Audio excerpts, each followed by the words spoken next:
Puri hotel Puri শহরের সবচেয়ে জনপ্রিয় হোটেল। সেই 1947 সাল থেকে এই হোটেল সার্ভিস দিয়ে আসছে। একসময় এই হোটেলের খুব নাম ছিল।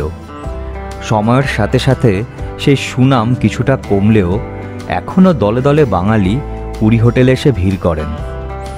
আসলে এই হোটেলের লোকেশন দুর্দান্ত, আর বিভিন্ন ক্যাটাগরির প্রায় 100টা রুম আপনি এখানে পেয়ে যাবেন।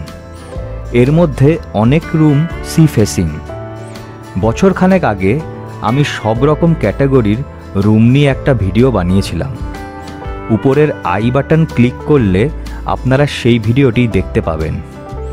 এই ভিডিওর ডেসক্রিপশনেও আমি লিঙ্কটা দিয়ে রাখলাম। তবে আজকের ভিডিওতে পুরী হোটেলের নতুন ভাড়া নিয়ে ডিটেলে বলবো। গত 1 এপ্রিল 2024 থেকে নতুন ভাড়া চালু হয়েছে। পুরনো ভাড়া আর নতুন ভাড়াকে পাশাপাশি রেখে ক্যাটাগরি ওয়াইজ বলবো, এতে আপনারা ডিফারেন্সটা বুঝতে পারবেন। আর সবশেষে বলবো এখানকার বুকিং প্রসিডিওর। এসি 10 বেড আগে ছিল 7,000 টাকা, আর এখন হয়েছে 7,450 টাকা। এসি সুইটকে এখন দুটো ক্যাটাগরিতে ভাগ করা হয়েছে, এসি ডিলাক্স সুইট আর এসি সুইট।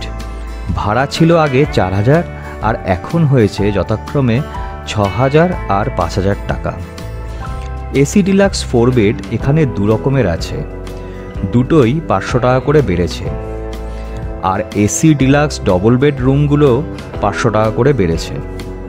একটা জিনিস মনে রাখবেন, এই ভাড়ার সাথে 12% জিএসটি অ্যাড হবে। তবে 1000 টাকার কম রুম ভাড়া হলে জিএসটি লাগে না। পুরী হোটেলে এসি ডবল বেড রুম দু রকমের আছে, সেগুলোর ভাড়া বেড়ে হয়েছে 3500 আর 3000 টাকা। এই হোটেলের সবচেয়ে জনপ্রিয় রুম হলো non AC deluxe double bed room. এই রুমগুলো সবই সি ফেসিং আর বড় বিল্ডিংয়ে অবস্থিত, তাই এদের প্রচুর ডিমান্ড। এখন এর ভাড়া 1500 টাকা থেকে বেড়ে হয়েছে 1800 টাকা। নন এসি ডিলাক্স 3 বেড আর 4 বেডের ভাড়া বেড়ে হয়েছে যথাক্রমে 2000 আর 2200 টাকা। পুরী হোটেলের সবচেয়ে কম দামের রুম 800 টাকা থেকে বেড়ে হয়েছে 900 টাকা। এছাড়া অন্যান্য নন এসি ক্যাটাগরি রুমের এখনকার ভাড়া আপনি স্ক্রিনে দেখতে পাবেন।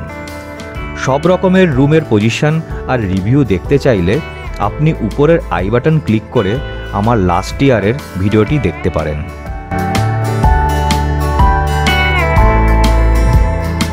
এখন আসি এখানকার বুকিংয়ের ব্যাপারে। ইদানিং বুকিং রিলেটেড অনেক ফ্রড হয়েছে, তাই এরা স্পষ্ট করে এদের ট্যারিফ চার্টে বুকিং প্রসিডিওর লিখে দিয়েছেন। আপনি পুরী হোটেলে ইমেল করে তাদের কনফার্মেশন অনুযায়ী পুরী হোটেল প্রাইভেট লিমিটেডের নামে অ্যাকাউন্ট পেই ড্রাফট বা চেক ব্যাংকে জমা করতে পারেন। আরও একটা উপায় হলো কলকাতায় বালিগঞ্জের বুকিং অফিসে অ্যাডভান্স পেমেন্ট করে রুম বুক করা। উভয় ক্ষেত্রে আপনাকে একদিনের টোটাল ভাড়া পেমেন্ট করে অ্যাডভান্স বুকিং করতে হবে। মাথায় রাখবেন, পুরী হোটেলে এখনও কোনো অনলাইন পেমেন্ট পরিষেবা চালু হয়নি, তাই ফেক ওয়েবসাইট বা ফোন নাম্বার থেকে সাবধান থাকবেন। আমি পুরী হোটেল আর বালিগঞ্জ বুকিং অফিসের অ্যাড্রেস, ফোন নাম্বার, ইমেল স্ক্রিনে দিয়ে রাখলাম। আমি চেষ্টা করলাম আমার কাছে যা তথ্য ছিল তা এই ভিডিওর মাধ্যমে শেয়ার করার। আশা করি এই তথ্য আপনাদের কাজে লাগবে। ভিডিওটি দেখার জন্য ধন্যবাদ। ভালো থাকবেন।